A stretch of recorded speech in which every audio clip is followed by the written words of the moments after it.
Ito nga pala guys yung pinakabago kong cycling eyewear. This is the Shimano Pulsar. And what I love about this eyewear is yung lens niya. It has the Ridescape OR. OR means off-road.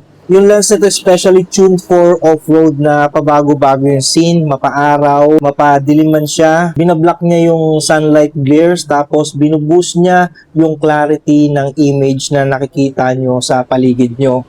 Kaya saktong-sakto sa trail to. Kasi sa trail, pabago-bago ng scene. Minsan, pagpasok mo sa trail, madilim. So, makikita mo dito, sobrang liwanag. Tapos, paglabas mo naman, sobrang araw. Nandiyan yung sunlight glare. So, nakakatulong to para i-block niya. At makita mo pa din ng klaro yung visual mo sa harap. Isa pa sa nagustuhan ko dito, guys. Kung ayaw nyo ng full frame siya, pwede nyo tanggalin tong nasa ilalim na to. Ganito lang kasimple.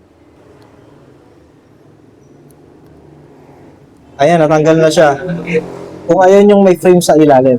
So, ganito yung magiging itsura niya. Just in case man na gusto nyo makita ito ng personal, you may visit Neo Sigma. O kaya abang kayo guys ng mga event ni Shimano, nagbo-boot sila. At itong eyewear na to, lagi ito naka-display nila para ma-test fit nyo.